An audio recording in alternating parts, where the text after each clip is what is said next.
তো hello friends, আমি Sandeep and আপনারা দেখছেন লার্নিং দুনিয়া 2.0 ইউটিউব চ্যানেল। তো আবারও কিন্তু আপনারা যারা আপার প্রাইমারি বা উচ্চ প্রাথমিকের শিক্ষক নিয়োগ প্রক্রিয়ার সাথে যুক্ত চাকরি প্রার্থী রয়েছেন এবং বর্তমান পজিশনে দাঁড়িয়ে যারা ফার্স্ট কাউন্সেলিং কমপ্লিট করে জয়নিংয়ের জন্য প্রিপারেশন নিচ্ছেন, তাদেরকে উদ্দেশ্য করে আজকের এই ভিডিওটির মাধ্যমে দুটো টপিক নিয়ে আমরা কিন্তু আলোচনা করার চেষ্টা করব।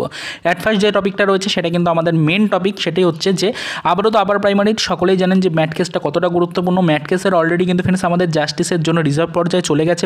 ম্যাথ কেসের যে হিয়ারিং প্রসিডিওর সেটা অলরেডি কমপ্লিট হয়ে গেছে। জাজমেন্ট খুব শীঘ্রই আসবে। জাজমেন্ট কিন্তু আপাতত রিজার্ভ পর্যায়ে রয়েছে, এটা আমরা সকলেই কিন্তু জানি। তো এই জাজমেন্ট কবে আসবে এই নিয়ে কিন্তু একাধিক প্রশ্ন ঘোরাফেরা করছে সর্বত্র। তবে জাজমেন্ট কিন্তু আসতে চলেছে আমাদের এই আগস্ট মাসের এই তৃতীয় সপ্তাহের মধ্যে, এটা আগে আপনাদেরকে পরিষ্কার করে জানিয়েছিলাম। তবে ইতিমধ্যে সেই ডেট আরও কিছুটা এগিয়ে আসলো বলেই খবর পাওয়া যাচ্ছে। হ্যাঁ ফ্রেন্ডস, একদম ঠিকই শুনেছেন। আপাতত আপনাদেরকে এটাই জানাতে চাইছি যে জাজমেন্ট কবে প্রকাশ করা হবে অ্যাকুরেটভাবে কারোর পক্ষে ডেট জানানো সম্ভব না হলেও কিছু ইনফরমেশন কিন্তু পাওয়া যায়, যে ইনফরমেশনগুলোর মাধ্যমে এটুকু বোঝা যায় যে কবে নাগাদ নোটিফিকেশন আসতে পারে, কবে নাগাদ আপনাদের জন্য অফিসিয়াল আপডেট আসতে পারে। অ্যাকুরেট ডেট না বলা গেল, কোন মাসে আসতে পারে, কোন ডেটে আসতে পারে, এগুলো কিন্তু বলা যায়।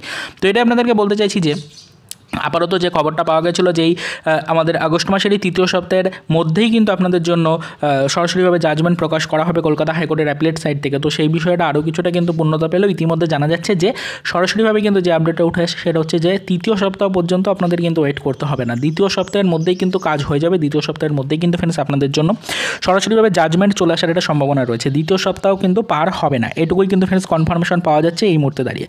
তো পরবর্তীতে এই বিষয়ের উপর আমরা নজরদারি রাখছি, দেখা যাক পরবর্তীতে কী আপডেট আসে, কতদূর কার্যক্রম এগিয়ে যেতে পারে। যেহেতু এটা সম্পর্কে আগে থেকে কিছু বলা সম্ভব নয়, এটা সম্পূর্ণটাই কিন্তু আনঅফিশিয়ালি সূত্র মারফত বা খবরের উপরে বেস করে ইনফরমেশনটা আপনাদেরকে দিতে হচ্ছে। তো সেক্ষেত্রে কিন্তু অবশ্যই আমাদেরকে বিষয়টার উপর নজরদারি রাখতে হবে। দেখা যাক যদি দ্বিতীয় সপ্তাহের মধ্যে আপনাদের জন্য নোটিফিকেশন হয়ে যায়, তাহলে কিন্তু একটি বিরাট সুসংবাদ পাবেন আগামীতে চাকরি প্রার্থীরা। এবং এরই পাশাপাশি যারা ফার্স্ট কাউন্সেলিং কমপ্লিট করে রেখেছেন তাদের জন্য একটি আপডেট রয়েছে, সেটা হচ্ছে অনেকেই কিন্তু প্রশ্ন করছেন যে যদি আমাদের এই আগস্ট মাসের দ্বিতীয় সপ্তাহের মধ্যে যদি নোটিফিকেশন হয়ে যায় বা আমাদের আগস্ট মাসের দ্বিতীয় সপ্তাহের মধ্যে যদি ম্যাথ কেসের জাজমেন্ট প্রকাশ করে দেওয়া হয়, তাহলে বর্তমান পজিশনে দাঁড়িয়ে আমাদের যে সকল চাকরি প্রার্থীরা ফার্স্ট কাউন্সেলিং কমপ্লিট করে রেখেছে, স্কুল সিলেকশনও কমপ্লিট হয়ে গেছে, তো তাদের স্কুলে পৌঁছতে আর কতদিন সময় লাগতে পারে। দেখুন, আপনাদেরকে বলে রাখার চেষ্টা করি, সরাসরিভাবে যদি চাকরি প্রার্থীদের পক্ষে জাজমেন্ট আসে তাহলে কিন্তু অবশ্যই এসএসসি বোর্ড খুব শীঘ্রই কিন্তু কাজ শুরু করে দেবে জয়নিংয়ের। সেক্ষেত্রে কিন্তু অবশ্যই মোটামুটি ধরে রাখুন পুজোর আগেই চাকরি প্রার্থীদের কিন্তু স্কুলে পাঠিয়ে দেওয়া হবে, যারা ফার্স্ট কাউন্সেলিং অলরেডি কমপ্লিট করেছেন। এবং যারা সেকেন্ড কাউন্সেলিং বা পরবর্তীতে ধারাবাহিক পদ্ধতিতে কাউন্সেলিংয়ের জন্য ওয়েট করছেন বা প্রিপারেশন নিচ্ছেন, তাদের জন্য পরবর্তীতে কিন্তু আবারও কাউন্সেলিংয়ের প্রসিডিওর শুরু করা হবে পুজোর আগেই, এরকমটাই কিন্তু মনে করা হচ্ছে বা এরকমটাই কিন্তু আপডেট উঠে আসছে। তবে সম্পূর্ণটাই নির্ভর করছে আপাতত এই ম্যাথ কেসের জাজমেন্টের উপরে। ম্যাথ কেসের জাজমেন্ট আপাতত রিজার্ভ পর্যায়ে রয়েছে, খুব শীঘ্রই সেই জাজমেন্ট আসবে, এরকমটাই আনঅফিশিয়ালি সূত্র মারফত খবর পাওয়া যাচ্ছে।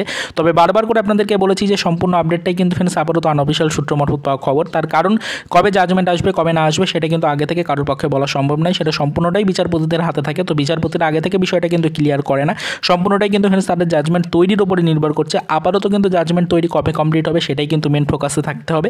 এবং এরই পাশাপাশি এটাই বলতে চাইছি যে জাজমেন্ট তৈরি করে সেই জাজমেন্ট প্রকাশের ব্যাপারটি নিয়ে মোটামুটি আনঅফিশিয়ালভাবে যেটুকু কার্যক্রমের গতি এসছে বলে খবর পাওয়া যাচ্ছে, সেটা হচ্ছে যে দ্বিতীয় সপ্তাহের মধ্যেই কিন্তু নোটিফিকেশন হয়ে যাবে, জাজমেন্ট চলে আসবে এবং চাকরি প্রার্থীদের যারা ফার্স্ট কাউন্সেলিং কমপ্লিট করেছেন, স্কুল সিলেকশন কমপ্লিট করেছেন, তাদের কিন্তু এই পুজোর আগেই কিন্তু জয়নিং কমপ্লিট করিয়ে স্কুলে পাঠিয়ে দেওয়া হতে পারে বলে আনঅফিশিয়ালিভাবে খবর কিন্তু পাওয়া যাচ্ছে। তো সপ্তাহের শেষ মুহূর্তে দাঁড়িয়ে চাকরি প্রার্থীদের জন্য আরও কিছুটা সুসংবাদ কিন্তু পাওয়া গেল আপার প্রাইমারি চাকরি প্রার্থীদের জন্য। সেটাই কিন্তু আজকের এই ভিডিওটির মাধ্যমে আবারও আপনাদেরকে পরিষ্কার করে জানানোর চেষ্টা করলাম। দুটি গুরুত্বপূর্ণ টপিক নিয়ে কিন্তু ইনফরমেশন এসেছিল, সেই দুটি টপিক নিয়ে ইনফরমেশনগুলো আপনাদেরকে জানালাম। সরাসরি আপডেটগুলো আপার প্রাইমারি চাকরি প্রার্থী মঞ্চের সদস্যদের কাছ থেকে কিন্তু পাওয়া যাচ্ছে। তো সেক্ষেত্রে বিষয়গুলো পরবর্তীতে কিন্তু কার্যকারিতা পাবে, এটা কিন্তু আমরা আশা করছি। তো পরবর্তীতে দেখা যাক কতটা কার্যকারিতা পাই বিষয়গুলো, আমরা সেদিকে ফোকাস রাখবো, নজরে রাখার চেষ্টা করবো বিষয়গুলিকে। দেখা যাক পরবর্তীতে কী ইনফরমেশন উঠে আসে। তো চলুন দেখা হবে নেক্সট ভিডিওতে, পরবর্তীতে আবারও আমাদের আপার প্রাইমারি রিলেটেড কিছু আদার্স অফিসিয়াল আপডেটের সাথে।